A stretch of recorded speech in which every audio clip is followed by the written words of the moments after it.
Channel को subscribe कीजिए और बेल आइकन भी दबा लीजिए जिससे आपको समय पर अपडेट मिलते रहें। जानते हैं कि आज के लर्निंग ऑब्जेक्टिव क्या क्या हैं। सबसे पहले रिलेटिव, एब्सोल्यूट और मिक्स्ड सेल रेफरेंसेस के बारे में जानेंगे। ये क्या होता है। एक्सेल में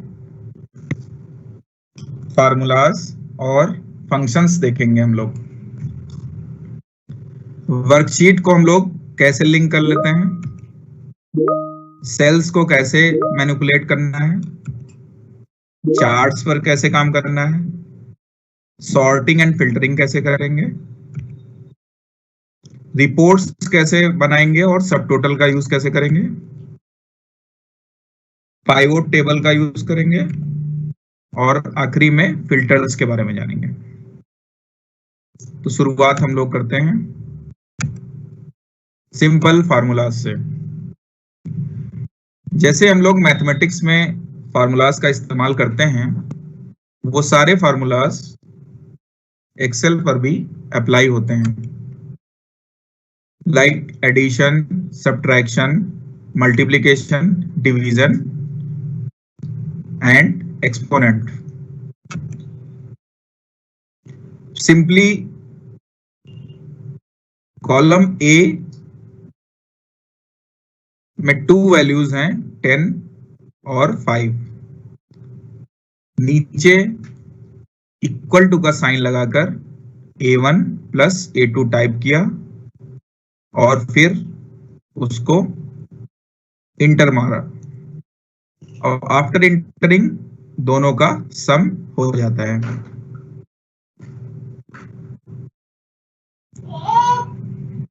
The formula in cell A3 refers to the value in cell A1 plus the value in cell A2.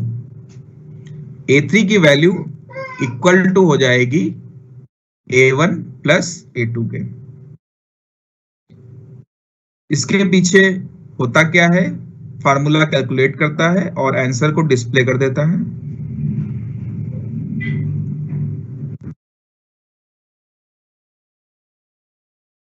Value change करेंगे तो उसी के अकॉर्डिंग हमारा रिजल्ट भी चेंज हो जाएगा, जैसा कि पीपीटी में शो किया गया है।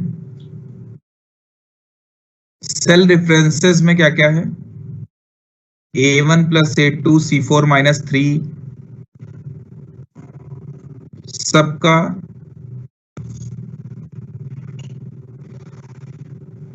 मैथमेटिकल ऑपरेटर का इस्तेमाल करके हम लोग यूज करते रहते हैं। नेक्स्ट आ जाते हैं,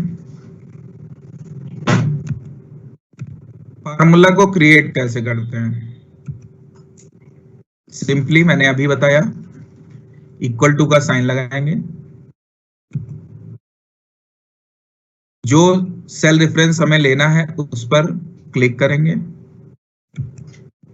फिर मैथमेटिकल ऑपरेटर लगाएंगे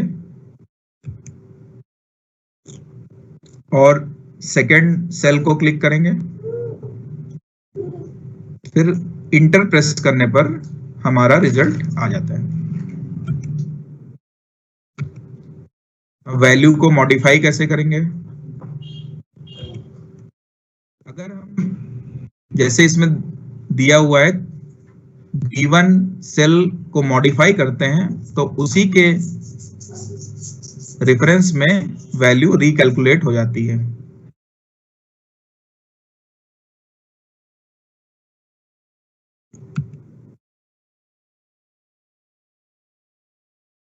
पॉइंट एंड क्लिक मेथड से हम लोग कैसे वैल्यू को कैलकुलेट करते हैं, इसके बारे में जानेंगे।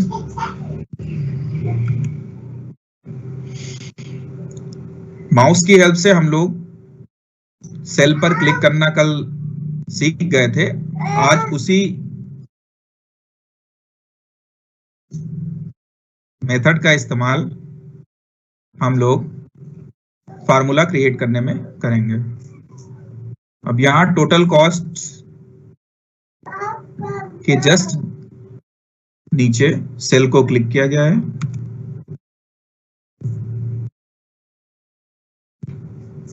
फिर इक्वल टू प्रेस करने के बाद B3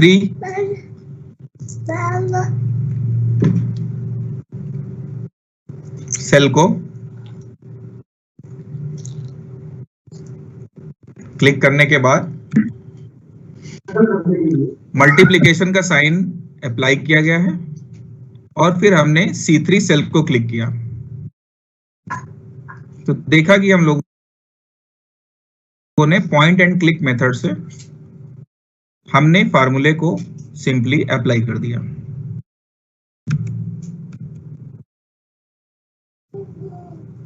फिर एक ऊपर फार्मूला बार भी बना हुआ है जहां पर फार्मूला हमारा डिस्प्ले होकर आता है कि हमने उस पर्टिकुलर सेल में कौन सा फार्मूला अप्लाई किया है। fx लिखा हुआ है equal to B3 multiplied by C3। तो ये फार्मूला बार रिप्रेजेंट करता है कि कौन सा फार्मूला अप्लाई किया गया है।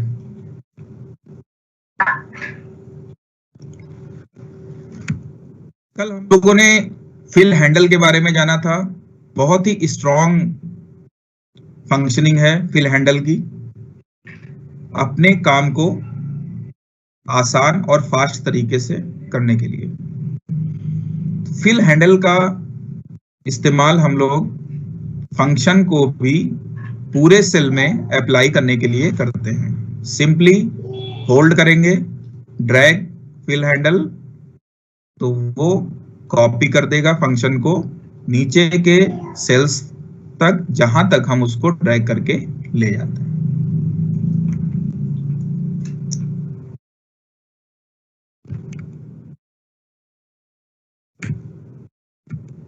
फार्मूले को एडिट भी कर सकते हैं हम लोग। फार्मूले को एडिट करने के लिए फार्मूला बार में जाकर हम लोग मैथमेटिकल साइन को चेंज कर सकते हैं या फिर जो सेल, अगर हमें सेल की वैल्यू चेंज करनी है तो वैल्यू भी चेंज कर सकते हैं। सिंपली हम लोग फार्मूला यहां से फार्मूला बार में जाकर चेंज कर सकते हैं। यहां देखिए B1 प्लस C2 था, प्लस साइन को रिप्लेस किया गया है माइनस से, तो हमारा यहां से फार्मूला चेंज हो जाएगा और हमारे सेल में अप्लाई भी हो जाएगा।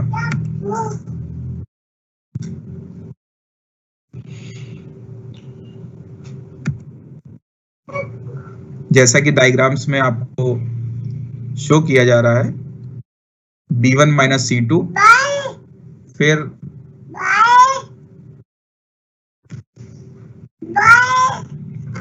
B1 minus B2।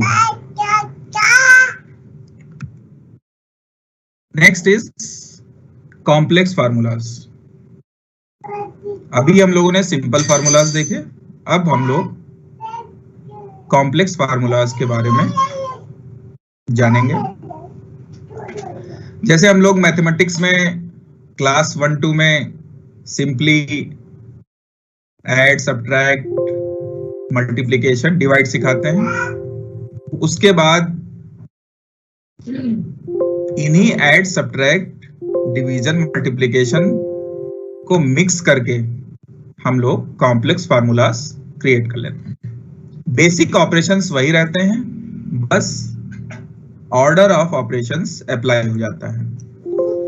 एक्सेल जो ऑर्डर ऑफ ऑपरेशन इस्तेमाल करता है वो शॉर्ट में PEMDAS। सबसे पहले एक्सेल पैरेंथेसिस को सॉल्व करता है, फिर एक्सपोनेंट को, फिर मल्टीप्लिकेशन, फिर डिवीजन, फिर एडिशन, आफ्टर दैट सब्ट्रैक्शन।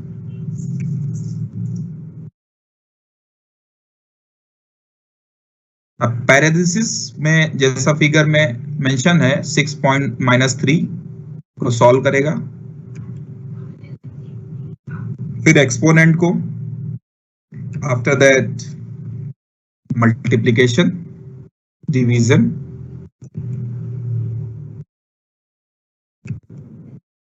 फिर लास्ट में एडिशन एंड सब्ट्रैक्शन।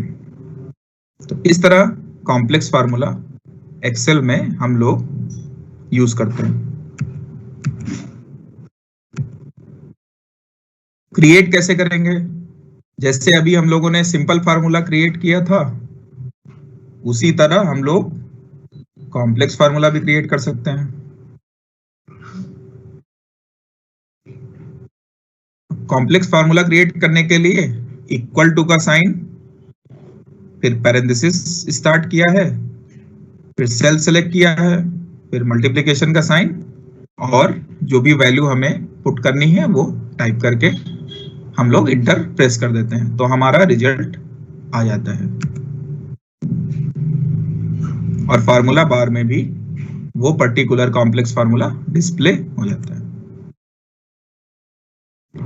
अगर इसमें हम लोग पैरेंथेसिस नहीं लगाएंगे तो कैलकुलेशन हमारी चेंज हो जाएगी। क्यों चेंज हो जाएगी? क्योंकि ऑर्डर ऑफ ऑपरेशंस चेंज हो जाता है। पहले मल्टीप्लिकेशन हो जाएगा, बाद में एडिशन होगा, इसलिए इसमें पैरेंथेसिस पहले लगा दिया गया।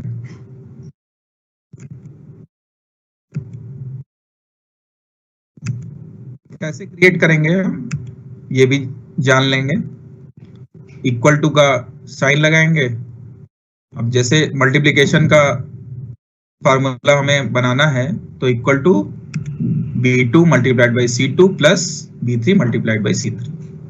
इसमें पैरेंथेसिस का इस्तेमाल नहीं किया गया है क्योंकि इसमें ऑर्डर ऑफ ऑपरेशंस के अकॉर्डिंग ऑलरेडी पहले मल्टीप्लिकेशन होगा, आफ्टर दैट एडिशन होगा। अगर हम इसको चेंज करते हैं, मल्टीप्लिकेशन लगा देते हैं बीच में, तो फिर हमें पैरेंथेसिस का इस्तेमाल करना पड़ेगा।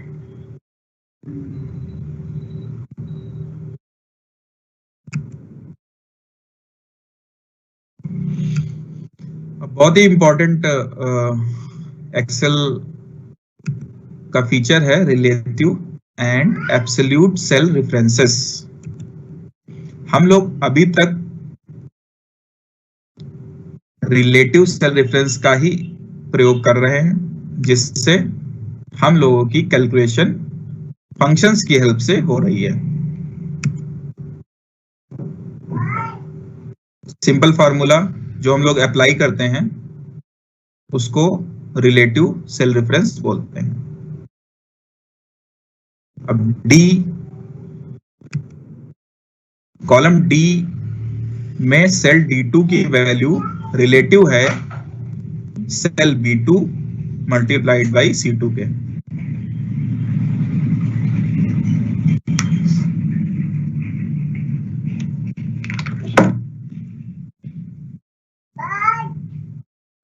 नेक्स्ट हम create and copy a formula using relative reference. फिर हम लोग फिल हैंडल की हेल्प से उसको ड्रैग कर सकते हैं और वो वैल्यू सारे सेल्स को फिल कर देती है।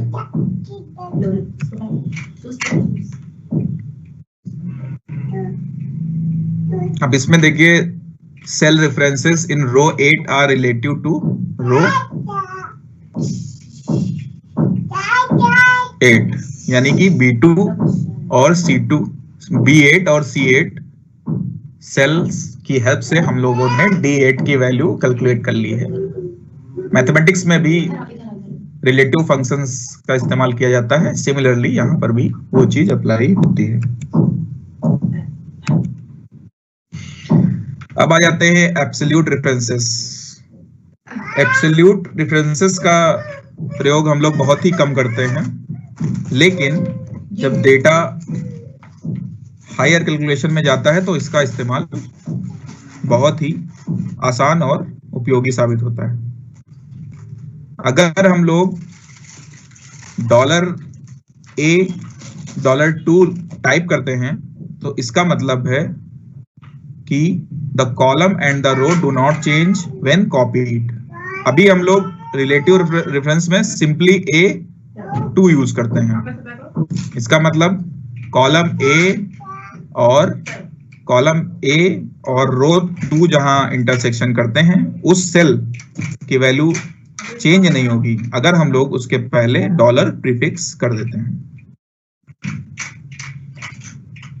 अगर ए $2 टाइप करेंगे तो रो चेंज नहीं होगी, अगर $A और 2 टाइप करेंगे तो कॉलम चेंज नहीं होगा कॉपी करने पर। अब कैसे क्रिएट करेंगे? सिंपली देखिए यहां पर even value sales tax even value 7.5% लिखी हुई है। अब ये तो चेंज होगी नहीं, तो ये चेंज ना हो सेल्स टैक्स कैलकुलेट करने के लिए इन्होंने क्या किया है, इक्वल टू पैरेंथेसिस स्टार्ट किया है B3 multiplied by C3 parenthesis close किया है, फिर $E1। It means $E1 represent only 7.5%। जब उसको हम लोग ड्रैग करेंगे तो ये वैल्यू फिक्स रहेगी फिल हैंडल की हेल्प से। तो इसको हम बोलते हैं एब्सोल्यूट सेल रेफरेंसेस।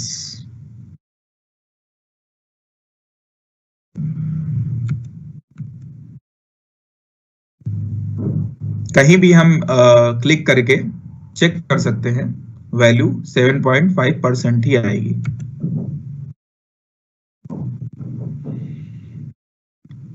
अब आ जाते हैं, अगर हमारे पास मल्टीपल वर्कशीट्स हैं और हमें वहां से वैल्यू लेनी है। अब देखिए इसमें मेन्यू ऑर्डर और कैटरिंग इनवॉइस 2 शीट्स हैं।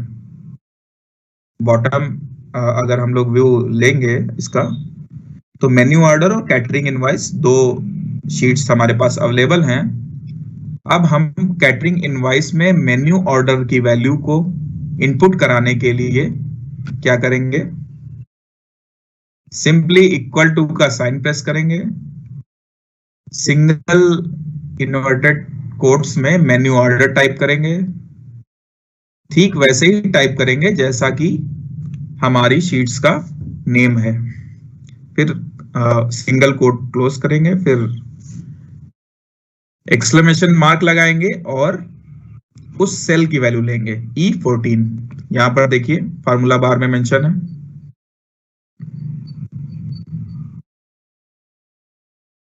ये देखिए इक्वल टू सिंगल कोट्स में मेन्यू ऑर्डर, ये हमारा शीट्स का नेम है, और एक्सक्लेमेशन मार्क और E14। It means menu order की जो वैल्यू है $587.65, ये यहां से सीधे रेफरेंस होकर जा रही है कैटरिंग इनवॉइस के B2 सेल में।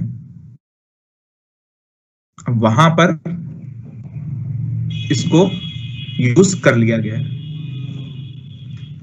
तो इसकी हेल्प से हमें बार बार शीट्स के बीच में टाइप करने की जरूरत नहीं है।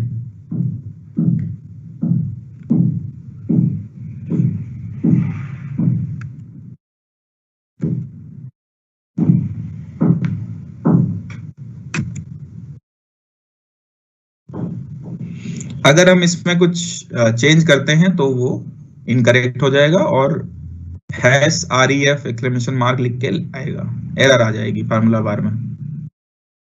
तो जो ऑर्डर रहेगा यही रहेगा, सिंगल कोट्स में शीट का नेम, एक्सक्लेमेशन मार्क और पर्टिकुलर सेल उसी शीट का जिसको हम लोग कॉल कर रहे हैं। अब आ जाते हैं फंक्शंस पर।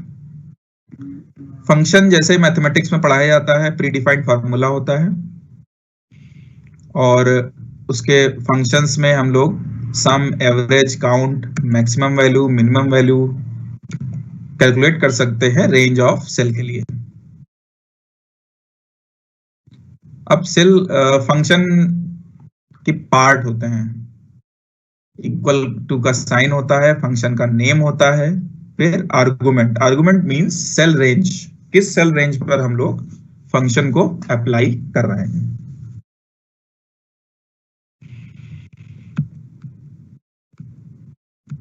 अब कैसे काम करते हैं हम लोग आर्गुमेंट्स के साथ? सिंपली हम लोग सेलेक्ट कर लेते हैं ड्रैग करके सेल्स को, इक्वल टू का साइन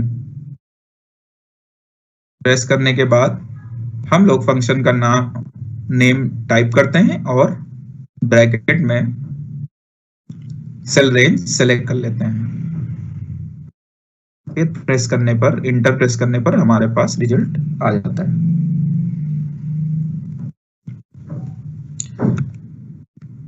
जानते हैं कि कौन कौन से फंक्शन हैं, वो क्या करते हैं। जो बेसिक फंक्शंस हैं, सम, एवरेज, काउंट, मैक्स, मिन। सम क्या करता है, वैल्यूज को ऐड करता है। एवरेज जो वैल्यूज है उनका एवरेज काउंट निकाल लेता है। काउंट कितने वैल्यूज हैं उसमें उसका काउंट बताता है। मैक्स हाईएस्ट सेल वैल्यू बताता है पर्टिकुलर सेल रेंज में। मिन लोएस्ट सेल वैल्यू बताता है। तो ये कुछ बेसिक फंक्शंस हैं। इसके अलावा भी बहुत सारे फंक्शन दिए गए हैं एक्सेल में, उसको हम लोग फंक्शन लाइब्रेरी में जाकर चेक कर सकते हैं। बेसिक फंक्शन क्रिएट करने के लिए क्या किया गया है, फंक्शन नेम को टाइप करेंगे तो वो फंक्शन पॉपअप हो जाता है। पॉपअप होने के बाद आगे ब्रैकेट या पैरेंथेसिस लगाकर हम लोग रेंज या वैल्यू सेलेक्ट कर सकते हैं। जैसे इसमें C3 से C10 सेल सेलेक्ट किया गया है और एवरेज फंक्शन का इस्तेमाल किया गया है, तो हमारा एवरेज काउंट हो जाता है।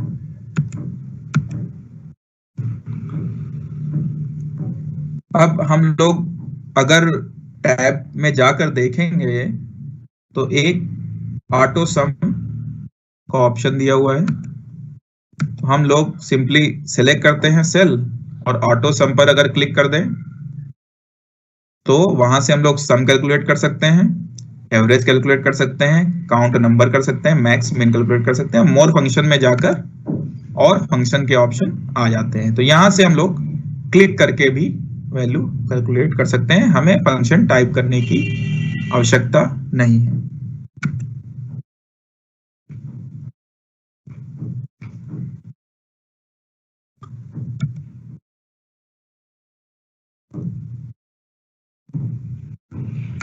अब फंक्शन लाइब्रेरी में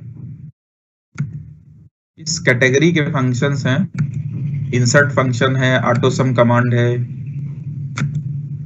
recently used, financial, logical, date and time से related, text, lookup and reference से रिलेटेड है, मैथ एंड ट्रिग्नोमेट्री से रिलेटेड है, और इसके अलावा भी कॉम्प्लेक्स फंक्शंस हैं।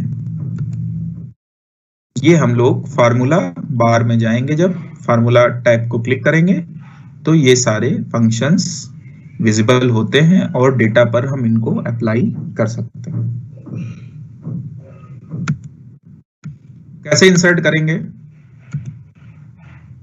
अब यहाँ डेट एंड टाइम का फंक्शन पर इन्होंने क्लिक किया है, फिर उसमें से नेटवर्क डेज पर क्लिक किया तो रिजल्ट हमारा स्टार्ट डेट, इन डेट यहां पर क्लिक करने पर आ जाएगा।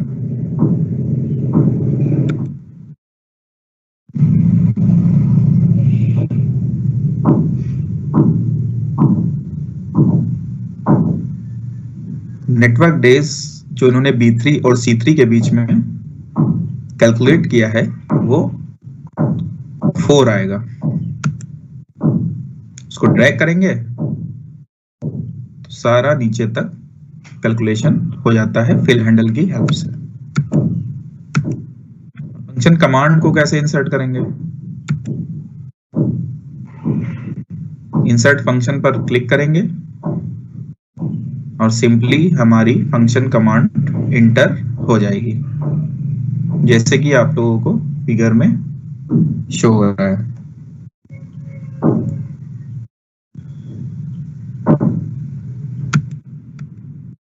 हमें काउंट सेल करना है तो हम लोग सर्च बॉक्स में काउंट कर सेल टाइप करेंगे, गो करेंगे तो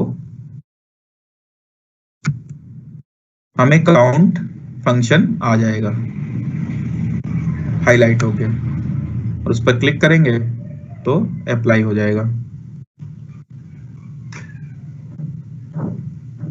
तो इस तरीके से हम लोग फंक्शंस का इस्तेमाल अपनी एक्सेल सीट में बहुत आसानी से कर लेते हैं। नेक्स्ट आ जाते हैं freezing panes and view option. अब हमारे पास अगर एक्सेल सीट है तो उसको हमें व्यू करने में आसानी होनी चाहिए। बहुत अगर लार्ज एक्सेल सीट है तो हमें कॉलम हेडिंग या रो में जो हेडिंग है उनको फ्रीज करने की आवश्यकता पड़ती है, जिससे कि डेटा स्क्रॉल होता रहे और हेडिंग्स भी विजिबल हो। तो उसके लिए हम लोग फ्रीजिंग पेन्स और व्यू ऑप्शन का प्रयोग करते हैं। सिंपली हम लोग व्यू टैब पर क्लिक करेंगे, वहां पर फ्रीज पेन्स का ऑप्शन है। फ्रीज पेन्स पर हम लोग क्लिक करेंगे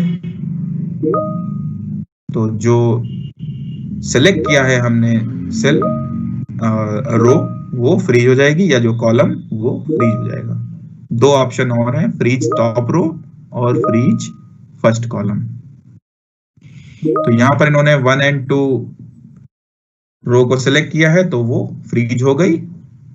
तो जो हमारी हेडिंग है या जो हमारे टाइटल्स हैं वो शीट में हमेशा डिस्प्ले होंगे, और हम लोग अपने डेटा को स्क्रॉल कर सकते हैं और विजुअलाइज कर सकते हैं।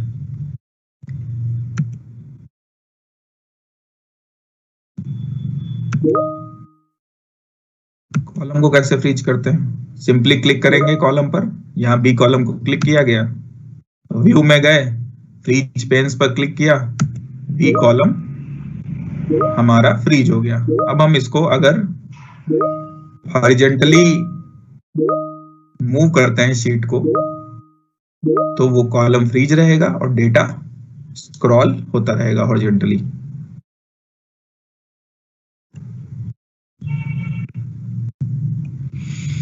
फ्रीज करने के बाद अगर हमें मान लीजिए डेटा को अनफ्रीज करना है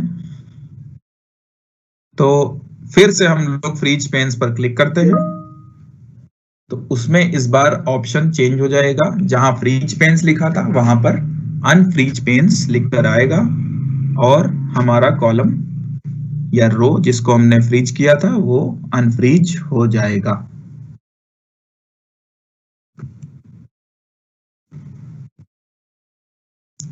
फिर जैसे कि अभी मैंने बताया फ्रीज टॉप रो को डायरेक्टली हम लोग फ्रीज कर सकते हैं।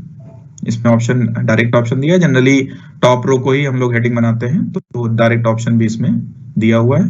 क्लिक करने पर वो फ्रीज हो जाएगी।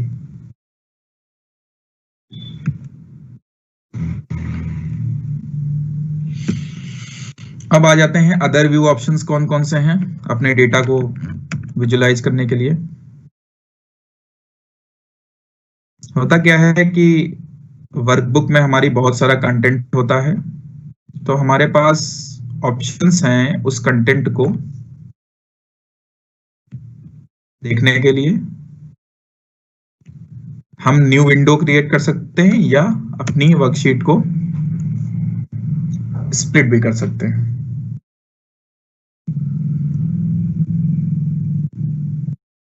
अब न्यू विंडो करंट वर्कबुक में खोलने के लिए क्या करेंगे, सिंपली व्यू टैब में जाएंगे, न्यू विंडो पर क्लिक करेंगे तो सेकंड विंडो इस तरीके से ओपन हो जाएगी। सेम सीट में सेकंड विंडो ओपन हो जाती है।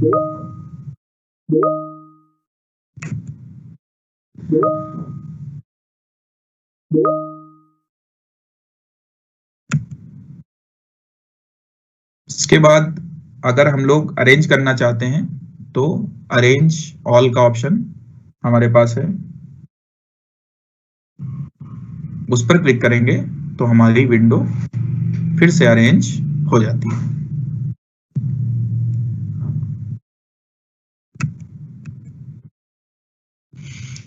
फिर स्प्लिट कैसे करेंगे? स्प्लिट पर अगर हम लोग क्लिक कर दें तो हमारी विंडो स्प्लिट हो जाती है। जहां से हमें स्प्लिट करना है वहां से हम लोग इसको स्प्लिट कर सकते हैं और अलग अलग स्क्रॉल करके डेटा को हम लोग देख सकते हैं।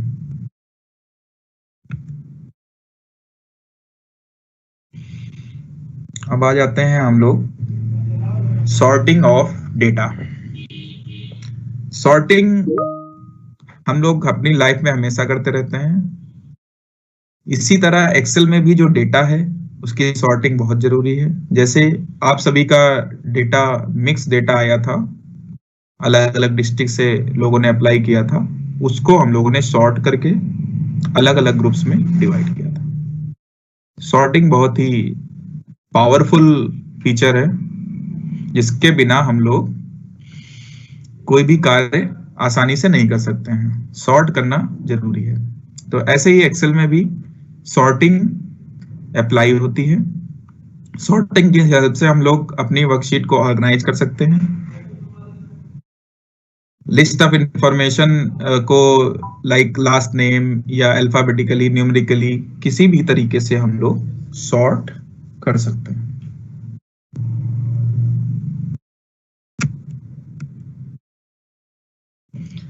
अब सॉर्टिंग कितने टाइप की होती है?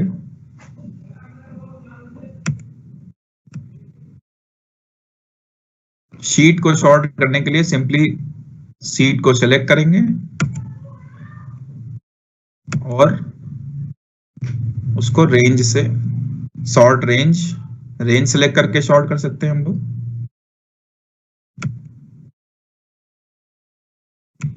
अब शीट को सॉर्ट करने के लिए हम लोग सिलेक्ट करते हैं और डेटा में जाकर सॉर्ट का ऑप्शन है, वहां से शीट को हम लोग A to Z या Z to A सॉर्ट कर सकते हैं।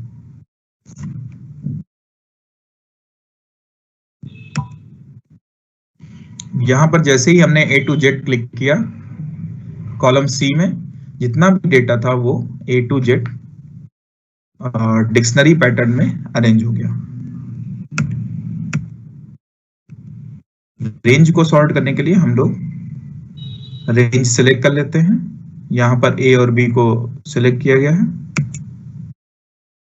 और फिर सॉर्ट पर क्लिक किया तो दोनों कॉलम सॉर्ट हो जाएंगे।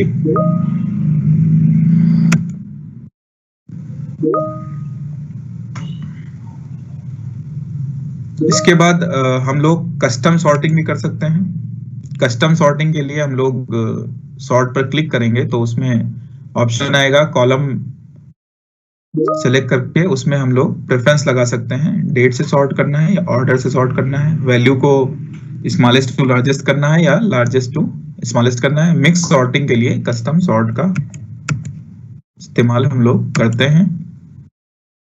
यहाँ वैल्यू भी सॉर्ट हो गई और अल्फाबेटिकली नेम भी सॉर्ट हो गए। तो इट मीन्स कि जिस कॉलम को हमें न्यूमेरिक से सॉर्ट करना है उस पर न्यूमेरिक अप्लाई किया जाता है, वैल्यू सॉर्टिंग, और जिसको हमें अल्फाबेटिकली करना है वहां पर अल्फाबेटिकल सॉर्ट इस्तेमाल कर लेते हैं।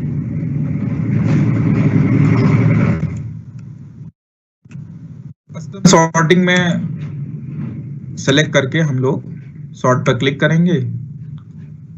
यहां पर देखिए T shirt size column, T shirt size पर क्लिक किया तो वो आ गया कॉलम। उसको हमें करना है वैल्यूज से, और वैल्यूज में हमारे पास small, medium, large, X large है, और उसके बाद इसको अप्लाई कर देंगे, फिर सेव कर देंगे। सेव करने पर वैल्यू सेव हो गई और इसी ऑर्डर में वैल्यू सॉर्ट हो जाएगी। तो इसको कस्टम सॉर्टिंग बोलते हैं। सेल फॉर्मेटिंग से अगर सॉर्ट करना है तो हम लोग कलर का इस्तेमाल करते हैं। सेल कलर से भी सॉर्ट कर सकते हैं, फॉन्ट कलर से कर सकते हैं, सेल आइकन से करते हैं। ये ऑप्शन कस्टम सॉर्ट में आते हैं। यहां पर सेल कलर को क्लिक किया है तो वो हाईलाइट हो गया।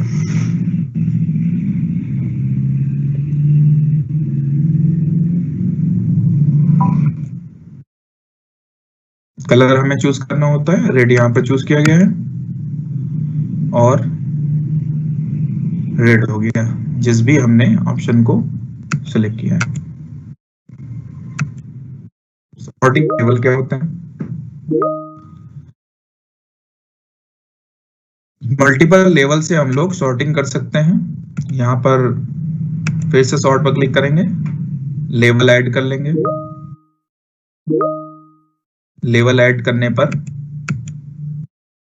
यहाँ पर सबसे पहले होम रूम सेलेक्ट किया, फिर ऐड किया लेवल, फिर लास्ट नेम से सेलेक्ट किया। तो इसमें डबल सॉर्टिंग लगेगी, पहले home room smallest to largest sort होगा, फिर last name A to Z sort हो जाएगा। तो इसको हम लोग लेवल के अकॉर्डिंग भी कर सकते हैं। अब आ जाते हैं अगले टॉपिक पर, how to filter data. Data को फिल्टर कैसे करेंगे? सॉर्टिंग में हम लोग डेटा को अरेंज तो कर सकते हैं, लेकिन अगर हमें उस सॉर्टिंग से पर्टिकुलर डेटा एक्सट्रैक्ट करना है, पर्टिकुलर डेटा विजुलाइज करना है, तो उसके लिए हम लोग फिल्टरिंग ऑफ डेटा का यूज करते हैं।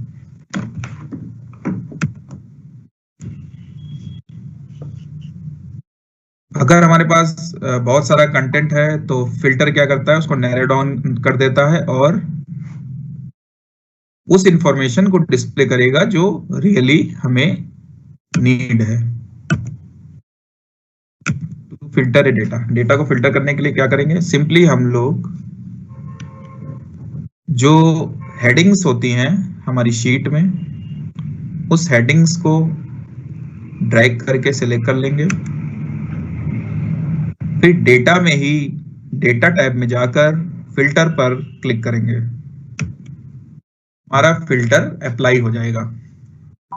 फिल्टर अप्लाई होने पर डाउन एरो का मार्क लग जाएगा उस पर्टिकुलर रेंज में जो हमने सिलेक्ट की है। यहाँ देखिए डाउन एरो अप्लाई हो गया। ID, type, equipment detail, checked out, checked in, जितना भी हमने रेंज सिलेक्ट करी थी उस पर फिल्टर अप्लाई हो गया। अब किसी भी कॉलम में जाके जब हम उस डाउन एरो को क्लिक करते हैं तो उसमें कितने टाइप की वैल्यूज हैं वो सारी नीचे डिस्प्ले में आ जाती हैं। अब इस फिल्टर में भी हमारे पास ऑप्शन है सॉर्टिंग का, sort A to Z, Z to A, sort by colour, या टेक्स्ट फिल्टर से भी हम लोग सॉर्ट कर सकते हैं। इसके बाद नीचे अगर हमें पर्टिकुलर वैल्यू डिस्प्ले करनी है तो अगर सारी वैल्यू चाहिए तो हम लोग सिलेक्ट ऑल पे क्लिक करेंगे, अगर पर्टिकुलर चाहिए तो सिलेक्ट ऑल पर दोबारा क्लिक करेंगे तो सारी वैल्यू हट जाएंगी। फिर जिस पर्टिकुलर वैल्यू पर अगर हमें कैमरा को देखना है तो कैमरा पर क्लिक करेंगे तो सिर्फ कैमरे वाली वैल्यूज प्रेजेंट होगी। यहाँ इन्होंने लैपटॉप और टैबलेट पर क्लिक किया है तो सिर्फ लैपटॉप और टैबलेट डिस्प्ले होगा, बाकी हाइड हो जाएगा।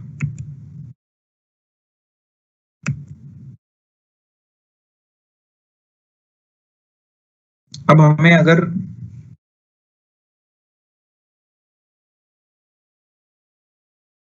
फिल्टर को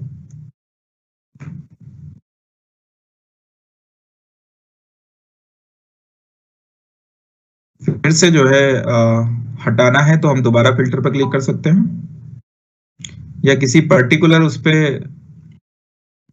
लगाना है तो उस पर क्लिक कर सकते हैं। जहां पे फिल्टरिंग लगी होगी वहां पर ये कीप का साइन बनकर आ जाएगा। इट मींस कि उस पर्टिकुलर कॉलम में फिल्टर अप्लाई किया गया है। एरो एरो नहीं शो करता है, एरो शो करता है कि फिल्टर ऑपरेशन यहां इस्तेमाल किया जा सकता है, और अगर कीप बन के आ गई तो मतलब फिल्टर का इस्तेमाल कर लिया गया है।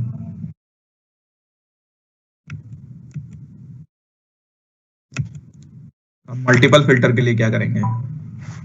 जैसे सॉर्टिंग में हम लोग लेवल्स ऐड कर सकते थे, वैसे ही मल्टीपल फिल्टर भी अप्लाई कर सकते हैं। अब यहाँ देखिए पहले इन्होंने टाइप पर अप्लाई किया, लैपटॉप और टैबलेट सेलेक्ट किया, उसके बाद चेकड आउट में क्लिक करने पर इन्होंने अगस्त ले लिया, यानी कि यहाँ पर मल्टीपल फिल्टर अप्लाई हो गए।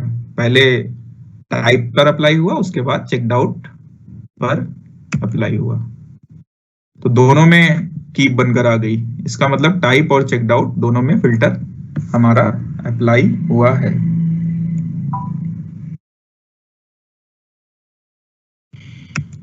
फिल्टर को क्लियर करने के लिए सिंपली वापस हम लोग फिल्टर को क्लिक कर देंगे, तो हमारा फिल्टर रिमूव हो जाएगा। आगे आ जाते हैं एडवांस फिल्टरिंग। एडवांस फिल्टरिंग में हम लोग सर्च इंक्लूड होता है, उसमें text, date and number filtering. Search के साथ करने के लिए जैसा अभी हम लोगों ने देखा था, सर्च में हम लोग टाइप कर सकते हैं।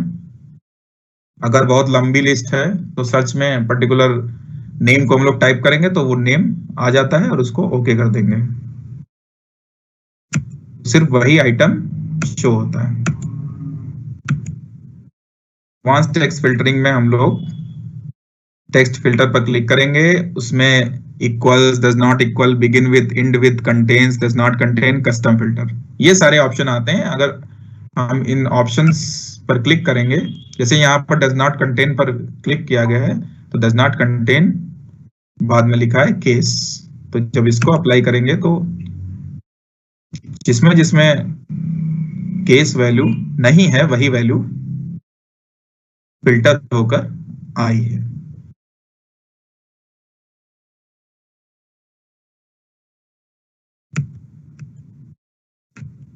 डेट फिल्टर अप्लाई करना है तो क्लिक करेंगे डेट वाले कॉलम पर, वहां पर हमारे पास ऑप्शन आ जाएगा डेट फिल्टर में, इक्वल्स, बिफोर, आफ्टर, सारे ऑप्शन आ रहे, tomorrow, today, yesterday, next week. इस तरीके से जिस पर भी हम लोग क्लिक करेंगे वो ऑप्शन हमारे सामने फिल्टर होकर आ जाएगा।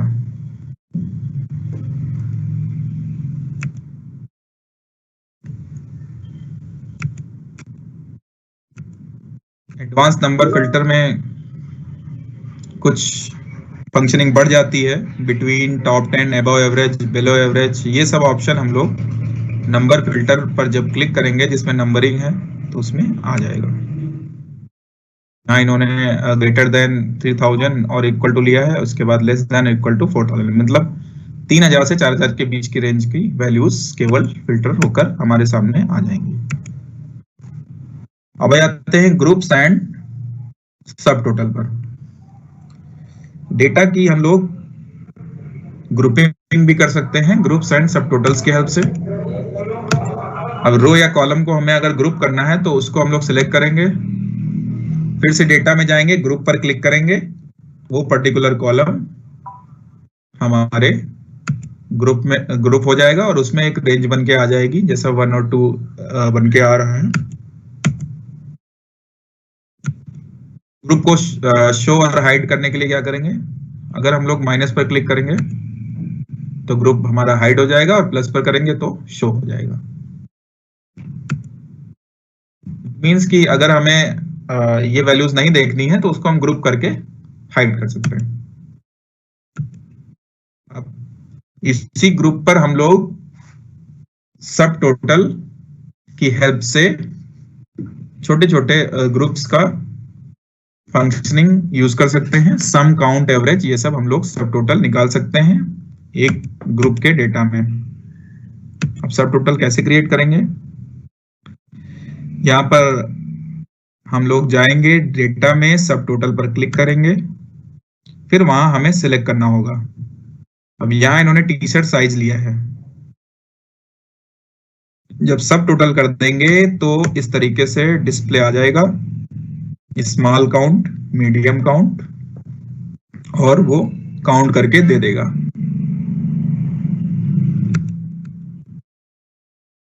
ग्रुप्स को लेवल के फॉर्म में भी हम लोग देख सकते हैं, लेवल्स 1 2 3 इस तरीके से लिखकर आता है। अब यहाँ 1 2 3 यानी कि 3 ग्रुप्स हैं इसमें, करेंगे तो वो ओपन हो जाते हैं।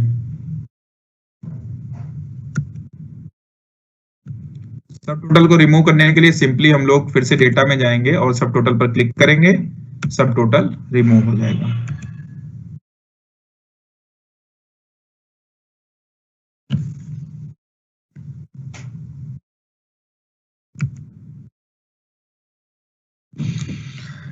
अब आ जाते हैं एक्सेल में टेबल्स। टेबल क्या करता है?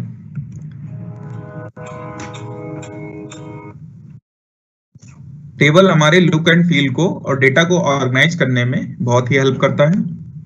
टेबल को अप्लाई करने के लिए हम लोग डेटा को सिलेक्ट करते हैं, फिर फॉर्मेट एज ए टेबल पर क्लिक करते हैं डेटा में जाकर। तो फिर हमारे पास ऑप्शन आते हैं कि किस तरीके की टेबल हमको क्रिएट करनी है। डेटा को व्यू करने में आसानी हो जाती है। तो यहाँ पर बहुत सारे स्टाइल्स दिए हुए हैं, इसमें से हम लोग सेलेक्ट करके अपने डेटा को, जैसे इन्होंने यहाँ पर पिंक और व्हाइट में टेबल को अरेंज किया है, तो डेटा को विजुअलाइज करने में बहुत आसानी हो जाती है। मॉडिफाई कैसे करेंगे? हम लोग टेबल को कस्टमाइज करेंगे, रो और कॉलम ऐड करेंगे और टेबल का स्टाइल चेंज करेंगे। यहाँ पर इन्होंने ऐड किया, जब हम उसको नीचे से फिल हैंडल की हेल्प से ड्रैग करेंगे तो वो टेबल जो हमने सेलेक्ट करी है वही टेबल नीचे एक्सटेंड हो जाएगी और हम उसमें अपनी वैल्यू इनपुट कर सकते हैं। टेबल स्टाइल चेंज करने के लिए डिजाइन टैब पर जाएंगे, उस पर क्लिक करेंगे,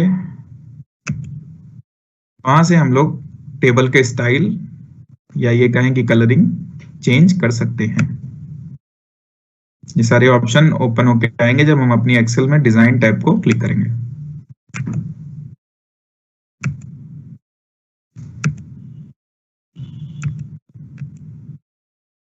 अगर हमें डिजाइन किस पे अप्लाई करनी है, इसका भी ऑप्शन है हमारे पास।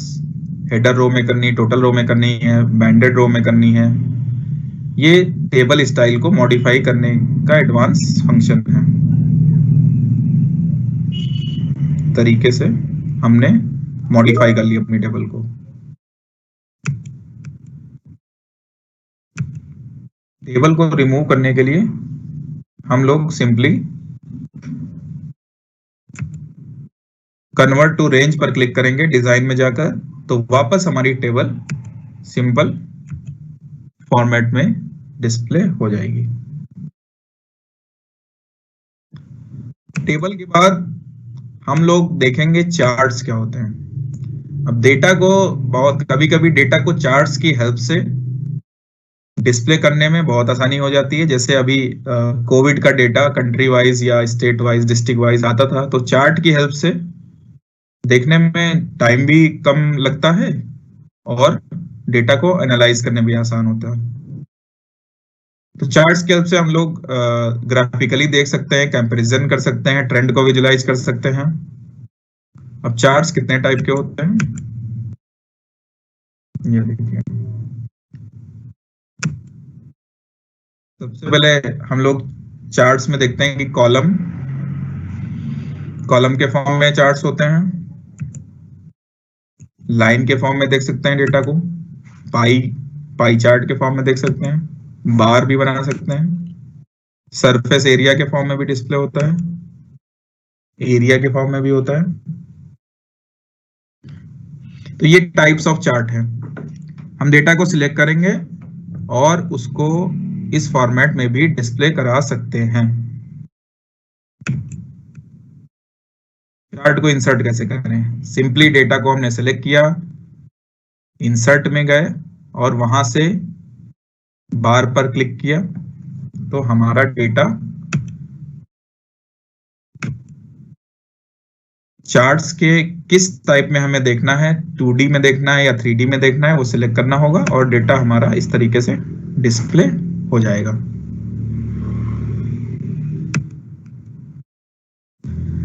फिर आ जाते हैं चार्ट लेआउट एंड स्टाइल। अब चार्ट लेआउट डिफरेंट लेआउट है, डार्क थीम या कलरिंग, कलर स्कीम, ये सब जब भी हम लोग डिजाइन वाले ऑप्शन पर क्लिक करेंगे उसमें अलग अलग जो प्री फीडेड है या प्री डिफाइंड है वो डिस्प्ले हो जाता है। इस स्टाइल में से हम लोग सेलेक्ट कर सकते हैं और उसको मॉडिफाई भी कर सकते हैं। टाइटल हमें ऊपर रखना है कि नीचे रखना है, ये सारे ऑप्शन डिस्प्ले होकर आते हैं। ऐड चार्ट एलिमेंट में अगर हम लोग क्लिक करेंगे तो चार्ट के जो एलिमेंट हैं उसको रीअरेंज कर सकते हैं और जहां सेट करना है वहां कर सकते हैं। अब यहाँ पर इन्होंने एबो चार्ट, जो चार्ट टाइटल है एबो चार्ट किया है, तो बुक सेल्स 208 से 2012 ऊपर चार्ट के एबो प्रिंट होकर आ रहा है। अदर चार्ट ऑप्शन में क्या है? चार्ट ऑप्शन में हम लोग रीअरेंज कर सकते हैं चार्ट के डेटा को और चार्ट के टाइप को, और मूव भी कर सकते हैं डिफरेंट लोकेशन पर। रो एंड कॉलम डाटा, हम लोग रो एंड कॉलम को स्विच भी कर सकते हैं। सिंपली डिजाइन में जाकर स्विच रो एंड कॉलम के ऑप्शन में जाएंगे, उस पर क्लिक करेंगे तो हमारा डेटा स्विच हो जाएगा रो से कॉलम में, कॉलम से रो। चार्ट टाइप अगर हमें चेंज करना है तो सिंपली जाकर चेंज चार्ट टाइप पर हम क्लिक करेंगे, उसको फिर हमारे पास ऑप्शन आ जाएगा कौन सा चार्ट टाइप लेना है। लाइन लेना है, कॉलम लेना है, पाई, बार, एरिया, स्कैटर फॉर्म में लेना है, स्टॉक, सरफेस, ये सारे ऑप्शन डिस्प्ले होते हैं। हम क्लिक करके उसको देख सकते हैं। मूव ए चार्ट, चार्ट को हम लोग मूव भी कर सकते हैं। मूव वाले ऑप्शन पर गए, न्यू शीट में भी हम लोग इसको मूव कर सकते हैं और प्रिंट कर सकते हैं। सेम शीट में डिस्प्ले होता है चार्ट जब हम लोग क्लिक करते हैं। अगर हम उसको मूव करना चाहें या प्रिंट लेना चाहें तो फिर डिफरेंट शीट में भी उसको डिस्प्ले में ला सकते हैं और प्रिंट ले सकते हैं। चार्ट्स को अप टू डेट रखने के लिए हम लोग डेटा रेंज को सिलेक्ट करते हैं और चार्ट पर क्लिक करते हैं।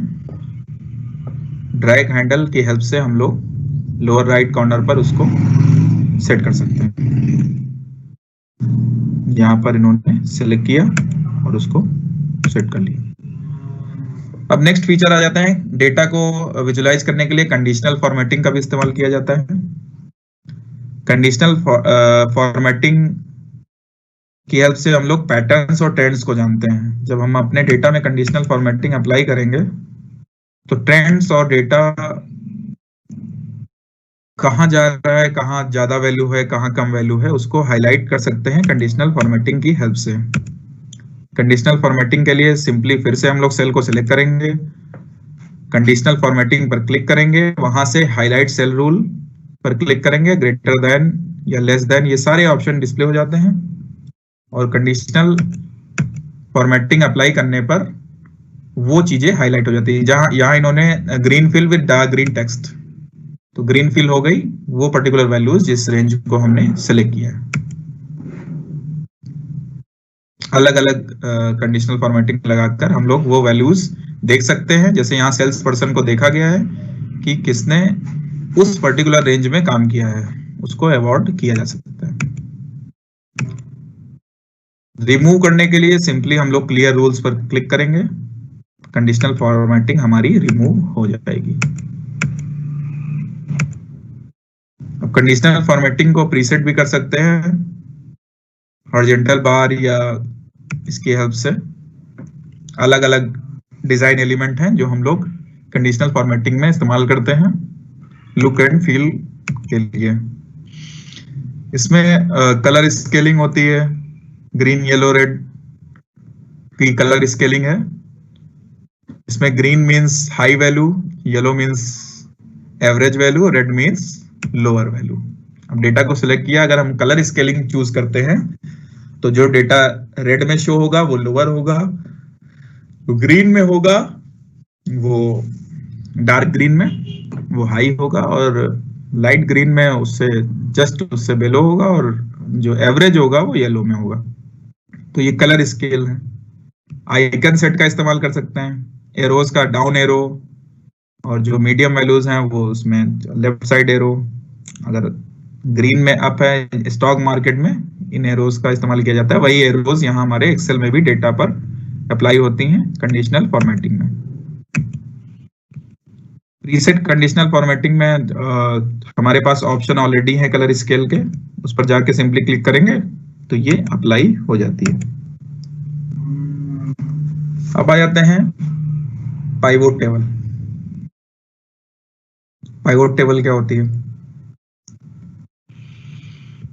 जब हम बहुत सारा डाटा हमारे पास होता है तो हम लोग को डिफिकल्टी होती है कि इस इंफॉर्मेशन को कैसे हम लोग एनालाइज करें। तो पाइवोट टेबल हमारी मदद करती है समराइज करने में और हमारे डेटा को डिफरेंट वे में मैनिपुलेट करने में। पाइवोट टेबल का सबसे अच्छा इस्तेमाल है किसी सवाल का जवाब देने में। अब मान लीजिए कोई सीट है तो उसमें हमें जानना है what is the amount sold by each person. इसके लिए क्या करेंगे? हम लोग सब टोटल कमांड की हेल्प से पाइवोट टेबल का इस्तेमाल करेंगे और उस पर्टिकुलर पर्सन का डेटा डिस्प्ले हो जाएगा।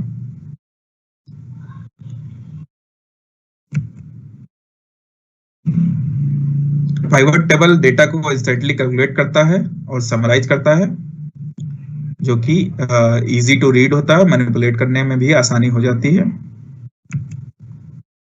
जब पाइवोट टेबल पर क्लिक कर देते हैं तो इस तरीके से डेटा हमारा शो हो जाता है। अब कैसे डेटा को पाइवोट करेंगे? सिंपली हम लोग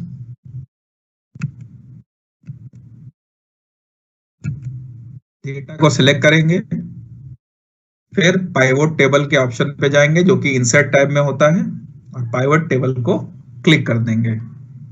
डेटा हमारा सिलेक्ट हो जाएगा।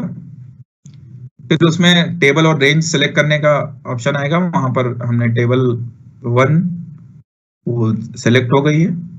जब क्लिक करेंगे तो इस तरीके से पाइवोट टेबल की फील्ड आ जाएंगी। वहां पर हमें कौन कौन सी फील्ड हमें लेनी है, यहाँ पर हमने सेल्स पर्सन और ऑर्डर अमाउंट केवल सिलेक्ट किया है। तो सेल्स पर्सन रो में आ जाएगा और उसका सम हो जाएगा कॉलम में। इस तरीके से केवल सेल्स पर्सन रो में उसमें आ जाएंगे कॉलम में, और सम ऑफ ऑर्डर का कॉलम बन जाएगा, फिर ग्रांट टोटल आ जाएगा। तो इस तरीके से हम लोग पर्टिकुलर पर्सन का केवल cell sum of order amount देख सकते हैं।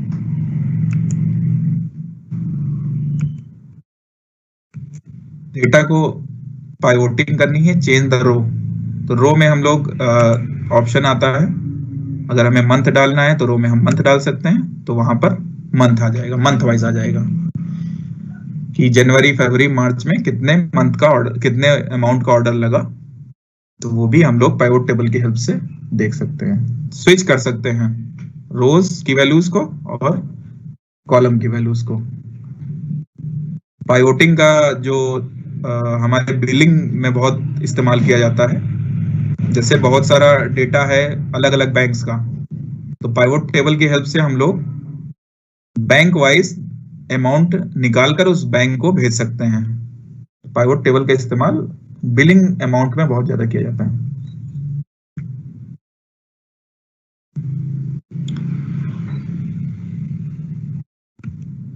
तो ऐड कॉलम, पाइवोट टेबल में कॉलम भी हम लोग ऐड कर सकते हैं।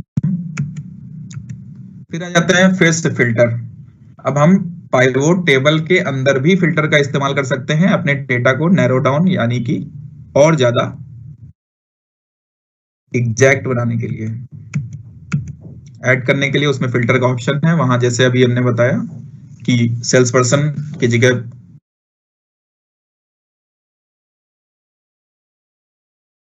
ऐड कर दिया क्लिक करके। वहां पे अगर हम लोग देखेंगे तो पर्टिकुलर पर्सन भी हम लोग क्लिक करके देख सकते हैं। जब हमने फिल्टर पर क्लिक किया सेल्स पर्सन वाले, वहां पर सारे सेल्स पर्सन लिख के आ रहे हैं। अगर किसी पर्टिकुलर सेल्स पर्सन का हमें देखना है तो उस पर क्लिक करेंगे फिल्टर की हेल्प से, तो केवल वही पर्सन का डेटा दिख जाएगा। अब यहाँ इन्होंने कुछ पर्सन्स का लिया है तो केवल उनका दिख रहा है, बाकी नहीं दिख रहा है। तो हम लोग पाइवोट टेबल के अंदर भी फिल्टर का इस्तेमाल करते हैं। आखिरी में आ जाते हैं स्लाइसर्स। स्लाइसर्स क्या करता है? Slicers make filtering data in pivot table even easier. Slicer are basically just filter, but they are easier and faster to use. Slicer direct option में आता है। हम लोग इंसर्ट स्लाइसर पर क्लिक करेंगे, पाइवोट टेबल टूल में जाकर analyse के ऑप्शन में आता है। स्लाइसर पे जब हम लोग क्लिक कर देते हैं और इंसर्ट स्लाइसर में सारे कॉलम की हेडिंग्स लिख कर आ जाती है, जैसे sales person, region, account, order amount, month इसमें आ रहा है। अब सेल्स पर्सन पर स्लाइसर लगा दिया, अलग से स्लाइसर पॉपअप हो गया, अलग से पॉपअप हो गया। स्लाइसर की हेल्प से हम लोग डेटा को अलग से भी देख सकते हैं, पाइवोट टेबल के साथ में ही।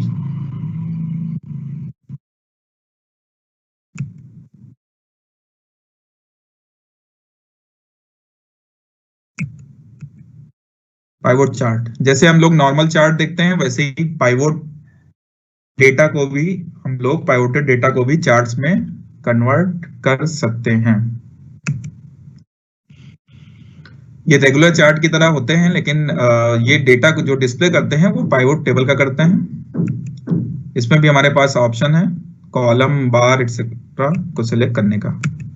पाइवोट चार्ट क्लिक करने के लिए हम लोग पाइवोट टेबल फील्ड्स से सिलेक्ट करते हैं और पाइवोट चार्ट पर क्लिक करेंगे। जो ऑप्शन आता है हमारा इंसर्ट में ही आता है, वहां से हम लोग पाइवोट चार्ट अप्लाई कर देते हैं।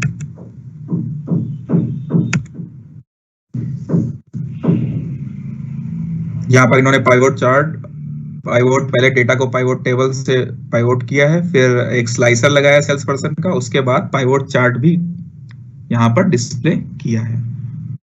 तो पाइवोट चार्ट में जिसको जिसको इन्होंने यूज किया है उसका पाइवोट चार्ट के फॉर्म में डेटा दिख गया। तो ये हम लोगों ने एडवांस एक्सेल के बारे में आज जाना। अब हम लोग कुछ चीजें प्रैक्टिकल देखेंगे।